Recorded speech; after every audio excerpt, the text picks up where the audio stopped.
right, so everyone, my name is Ray. I will call myself a community facilitator. So I run two major initiatives. One is called Asian Other People. It's a international online collaborative with Asian leather friends across the globe. And the other initiative I'm running is Leather Dinner NYC. So it's an offline event, dinner, get together, eating in nice restaurants with leather gear to show up and just surprise all the restaurant stuff with our reviews. So that's the two major initiatives I'm running. Last year I did run for Mr. Eagle. I get the second runner-up, so pretty proud of myself. So maybe I can talk my story from as an Asian immigrant here, right? So especially this climate, immigrants has a lot of pressure. I can talk more about my story, like coming here as a grad school student about 15 years ago, getting my school finished, working visa, always fear of getting my job lost and have to leave the country because I already built a lot of good relationship with my friends, my intimate relationships, two of them. And also all the things that been set up here. I always have the fear that I will be deported sometime, even though I have all the paperwork. And then once I get my permanent residency, you think things will get much easier, but no, it happens to be 2024. And then the political climate is also changing. There's some bad news coming. So I still have that fear, even if I am in a different position. And during that time as well, I didn't really find my leather family yet. So I've been trying different like LGBTQ communities, like circuit parties and Fireland. I tried, it's just not my thing. Until I find the leather community, I feel like this is where I can make a real relationship. I can make real conversations and talk with souls and try to like build trust with people. So I started to get more involved in the leather community. I feel leather community kind of saved me from being hidden, from being like not really, have not a lot of self-awareness. So gradually I get more confidence. You see me often showing up at the Eagle, wearing my bluff, even if it's not a bluff night. And gradually I feel this same thing, I should give back to the community myself. So that's why I started to think about what should I do. So early last year I was thinking about running for a title because I've been involved, even though time is short, but like the density, the pretty extensive when I'm getting involved in another community. So I talked with Tom, Mr. Eagle 2019. So what he told me is, Ray, don't think about any title or competition, just do the thing you think you should do. Do the thing first, and everything else will be a side effect or a consequence from it. So I've been thinking about like, what should I do for my people, for the leather people, the friends I have, and also for the like general Asian leather community. So I went to IML last year in May. Whereas I forget it, runner-up, really proud of them. So I saw three of Zephyr's classmates are Asian, like two in the US, one from Philippines. Actually. One's my sash son. Yeah, right. Yeah. I saw Ken during ML last weekend. So I was pretty proud of them. Also, it's a big contrast between last IML and the year before because I didn't see any Asian contestants there, and I feel less connected. So that prompted the idea for me to create a online webinar on a monthly basis, starting from having the three contestants talking about their experience and share their challenge, their achievement, the problem they are facing, and just generally share with the broader Asian leather community how their experience looked like and how they can encourage others to go out, be present, and then be true themselves. So from there, that community is really growing over time. And last week at MAL, I organized an offline gathering in the Hyatt Hotel. So we had like 60, 70 people showed up. We occupied the entire stairs, taking that group photo. I'm really proud of myself.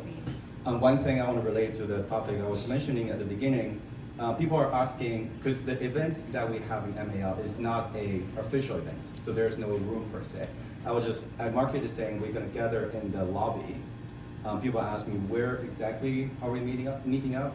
I told people we are making the space ourselves. Where we are, the space will be for us, and we will occupy that spot to claim that's our space, and then we'll just do our just have our conversation chat accordingly.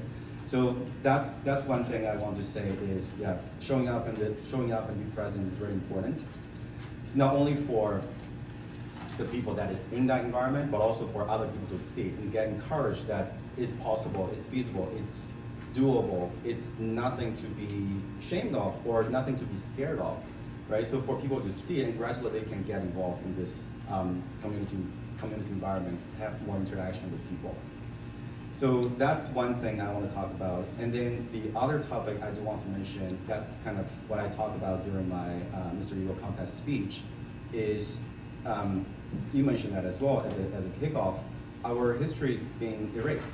And also, like our presence being kind of erased to some extent. And the history has been erased, right? Like you see rainbows stripped from the street, and then like stories in the library get removed. Identities even get kind of removed and silenced, right? So what we need to do as a community, no matter which subgroup you are in, right, just fight for our people, bring more history, bring more record. And this thing we have recording right now is a piece of history that we can record ourselves and put on the internet and socialize it, and that becomes part of a LGBTQ plus history, and become part of another history. And also, I think the more events like this is happening, the more history we can create. That's inspired by also Tom, actually, Mr. Eagle 2019. He's the board member of the Generations Project, which is a kind of storytelling platform for queer people to share their stories, and they're archiving and provide to the library. It's a great way to actually putting record in the library, in the system, to showcase gay people queer people exist. So that's a big inspiration for me to have the kind of online webinar events I have.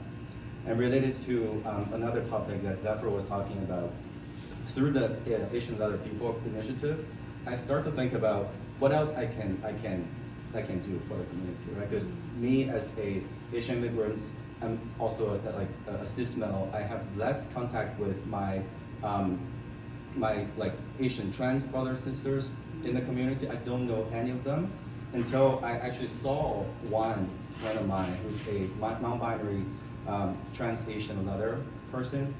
Their name is MJ. I saw them over there in that corner at the Eagle. So I invited them to do a one-on-one interview instead of like a online webinar talking with a lot of people, because I wasn't sure how their confidence level is talking about this specific topic. So we invite them to a one-on-one interview, similar setup with this camera recording, and they opened up a lot. I learned a lot from them, because I just don't know what they need, what's the call to action, or what struggle they couldn't figure out, and they're trying to find other friends in the network to figure this out together. So if you have a chance to kind of reach out your network to touch people that you don't really have interaction with and be more intentional in finding them, talk with them, know them, that will be a great way to break any ice and barriers that you might have between people. And from there, you can see people have more similarities than differences. And from there, you can start to kind of lift everyone up, like the high tide lift all those up, right? So the more mental health score or positive mental activities we have, the better the entire community's well-being will be. I think that's one reason why I created the leather dinner initiative in New York, because I do see a lot of I do like leather daddies.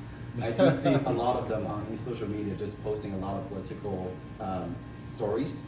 I can imagine they might be sitting there for that 1 hour just scrolling their phone and see one after another negative news, negative to them, right? So I actually call them or just text them, hey, do you ever want to go out for dinner? We'll have like 30 other leather people going out together. And so you can stay out of your home and join us. I just want that to happen because that will make their mental health better. And that will make people strong enough from mentally to physically. And then the more strong you are physically, the better we can fight as a group. Because I think the external force is trying to damage our mental health to begin with, and then physical health is, and the more they succeed in that front, the less we can fight. So that's what I learned from my own story, having mental health issue a couple of years ago. But it's also what I've been thinking when the environment, like the general political climate is really bad, what we should do to encourage each other, like pat each other when you see others are trapped in their social media or their news boxes. Help them out with that. Have a chat with them, bring them out for dinner or drink, or bring them to Eagle for a panel talk. That's a perfect way for me not to check my social media. So, all right, this very, very long way without a note. I don't know where I am in my plan, but I think that's all I want to say. Thank you.